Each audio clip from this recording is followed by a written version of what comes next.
and welcome back to the 2023-24 SGP and NHL season previews. Now we go on to the Washington Capitals, a team that's in kind of a confusing no man's land right now. Obviously trying to get Alex Ovechkin all the goals he can, but is this still a playoff team? We're going to be dissecting every part of the roster to see what happens next. Now, you guys already know, first we got to shout out today's sponsor in Sports Interaction. Get into the action and make your bet with Sports Interaction. Of course, all of baseball is going right to the very end right now in the regular season. A lot of games to bet on, and you don't want to miss a thing. Bet before the game or live in and play with all your favorite teams. Head to sportsinteraction.com/SDPN or download the app to get started. 19 plus, please play responsibly. But for a Caps team that was 12 points out of a playoff spot last year, did they do enough this offseason to recoup those losses? Well, I don't quite think so. Looking at the offseason additions they made, the big forward addition, Max Pacioretty, turning 35 this November is a heck of a bet to make, considering he hasn't played more than 71 games in a season since 2016-17.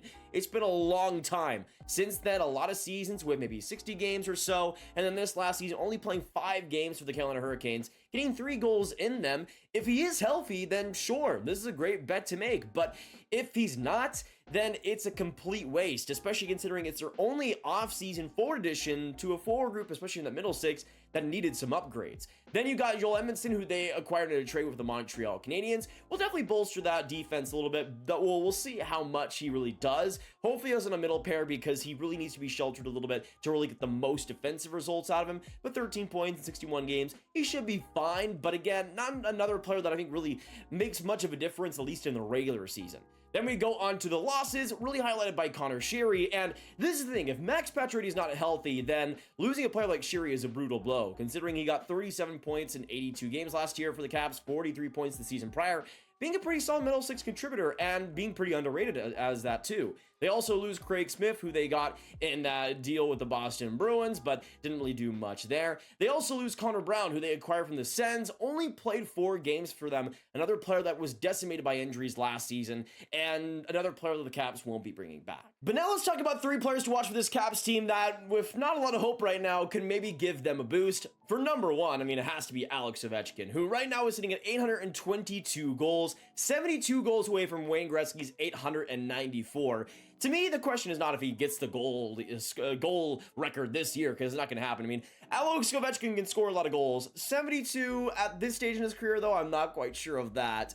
But the question is, how easy does he make it for himself next year? If he has another 40-goal season, that puts him to 862, 32 goals away from Wayne Gretzky. That'll be the biggest thing, especially considering their big contract to Tom Wilson. I think the Caps kind of understand the most important thing here is Alex Ovechkin's record. This Caps team is not going to do all too well. Alex Ovechkin, on the other hand, will create all the storylines.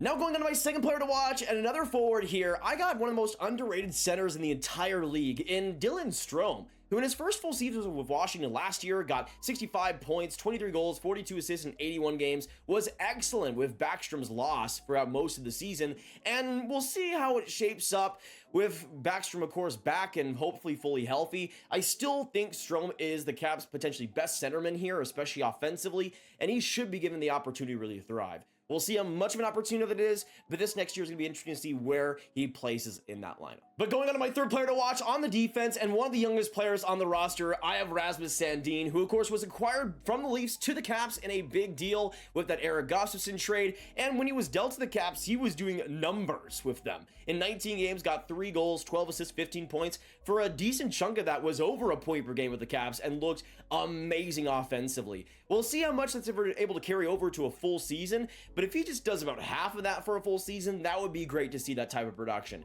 He's going to get a pretty good opportunity, likely on that middle pair, but maybe even could go on the top pair. We'll have to wait and see. A lot of options for Sandin, though, this next year. Now let's go through, grade the forwards, defense, and goaltending, and it's looking just rather average for me. You look at this forward group, and obviously Ovechkin's going to be fantastic. Wilson will hopefully have a healthy season. For me, I think the biggest thing for the Caps is just hoping for health. If Wilson is back at 100%, if Backstrom's back 100%, if Pacioretty's back 100%, if a player like John Carlson is back 100%, that definitely makes them a little bit better, but we'll see how much better. The depth is solid. Players like Sonny Milano are solid there. Nicolas Aube-Kubel is pretty underrated. Nick Dowd is awesome as a fourth-line center. But we'll see how much superstar talent really shows up besides Alex Ovechkin. I'm going to give the forward group a B-. it's just kind of right in the middle of the NHL in my opinion. And then you go into the goaltending, and I'm going to give this a B- as well. You got players like John Carlson, again, hopefully 100% healthy, and that will definitely boost it up a little bit. Rasmus Sandin for a full season is going to be fun, as well as Joel Edmondson. It's definitely better than last year and is probably the biggest potential sign of improvement out of any part of this roster for sure. If anything is going to get them close to the playoffs, it's that improvement in the defense, but it's still not a defensive core that really sparks too much hope for me. Again, B-, pretty average. Now going on to the goaltending, and to me, this is another part of the team that's pretty average. Darcy Kemper was solid last season. Even though he got a 908 save percentage, that defense was pretty brutal around him, and he did about the best he could. Charlie Lindgren as a backup is just kind of okay. To me, this is another part of the team that I'm going to give a B-. B- across the board.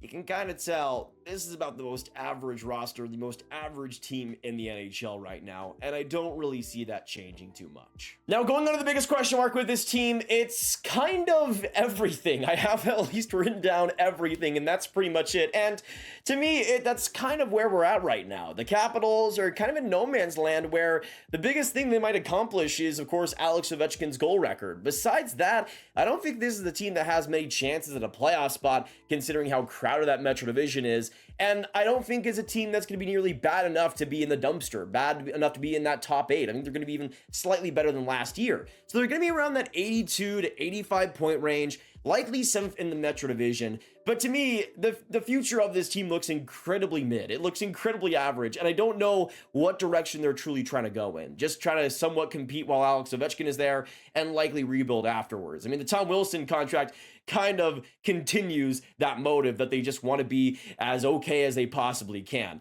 We'll see how it works out for them. I don't think it's going to really prove to be all too successful. We'll see what happens, but hey, I mean, Alex Ovechkin is still going to score a lot of goals next year. From the roster and what it looks like, that might be the most important thing for the Caps right now. Let me know in the comments down below. Am I completely wrong? Is this still a playoff team to you guys? Do you think they can be a playoff team in the Metro and the Eastern Conference? Let us know all your predictions down below. Of course, hit that like button, hit that subscribe button, hit that notification bell if you haven't already. And of course, share the video of all the hockey and Caps fans you guys know online. One more season preview with the Winnipeg Jets coming tomorrow. 32 teams in 32 days. Thank you so much, all of you guys, for all of your support. It's been a heck of a ride. One more to go, and I'll see you then. Have a great day, and goodbye.